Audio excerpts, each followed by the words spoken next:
इस दुनिया और यूनिवर्स में हम जी रहे हैं वो कैसे बना? क्या ये यूनिवर्स एक ही जगह पर ठहरा हुआ है या इसमें हर रोज बदलाव हो रहे हैं? इन दोनों सवालों के जवाब बिग बैंग थ्योरी से मिलते हैं।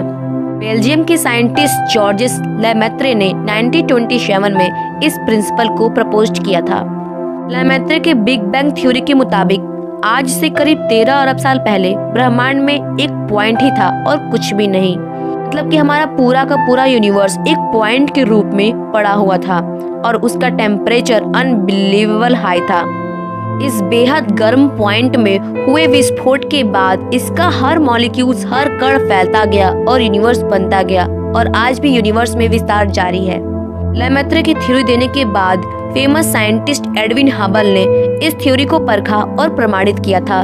लेमेत्रे ने आइंस्टाइन की थ्योरी ऑफ रिलेटिविटी की मदद भी ली थी। बिग बैंग थ्योरी देकर लेमेत्रे अपना काम कर चुके थे। फिर एडविन हबल ने इस प्रिंसिपल को विस्तार से हमें समझाया। दरअसल बिग बैंग का मतलब एक बड़े विस्फोट से है। According to this theory, universe के बनने से पहले सारी एनर्जी और फिजिकल एलिमेंट एक पॉइंट में सिमटा हुआ था। फिर हुआ बिग बैंग, यानी एक ऐसा विस्फोट जिसके बाद उस पॉइंट में सिमटे हुए सभी मॉलिक्यूल्स, सभी कण एक दूसरे से दूर जाने लगे। ये प्रोसेस अभी भी जारी है। यूनिवर्स में लगातार विस्तार हो रहा है। इस थ्योरी से कुछ समझ में आए या ना आए, मगर दो चीजें एकदम अच्छे से समझ में आती हैं।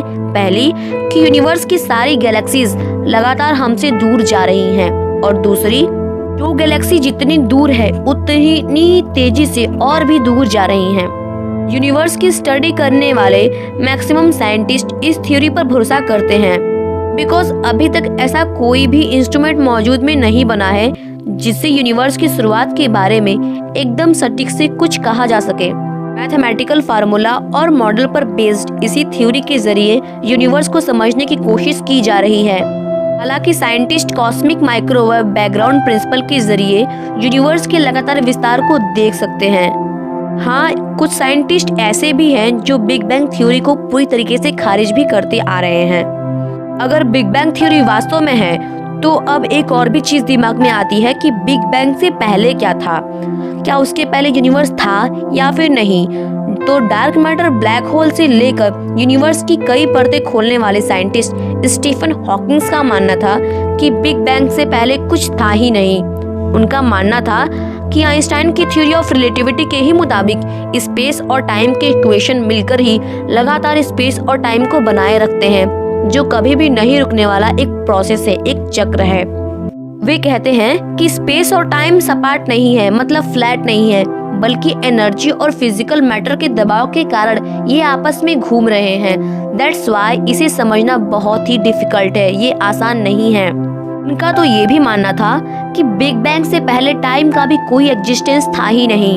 लेकिन हॉकिंग्स की यह थ्योरी बिग बैंग के पहले और बाद की कंडीशन के बीच कोई भी मैथमेटिकल लिंक क्रिएट नहीं करती। हॉकिंग्स यूनिवर्स की रचना को स्पॉन्टेनियस फिनोमिना मानते थे। हालांकि 16वीं सेंचुरी की ग्रेट साइंटिस्ट न्यूटन का मानना था कि सृष्टि का अवश्य कोई रचयिता होगा, अदरवाइज इतनी जटिल रचना पैदा करना ये बहुत ही बड़ी बात है। न्यूटन और हॉकिंग्स की बातों में कितनी सच्चाई है ये अभी कोई भी नहीं कह सकता, मगर डॉपलर इफेक्ट और हबल की थ्योरी ने ये तो क्लियर कर दिया कि यूनिवर्स का एक्सटेंशन आज भी जारी ही है और ये ऐसे ही फैलता ही जा रहा है। ये कितने समय तक फैलेगा ये कहना थोड़ा मुश्किल है। तो आज के लिए बस इतना ही, एंड थैंक्स फॉर वॉचिंग।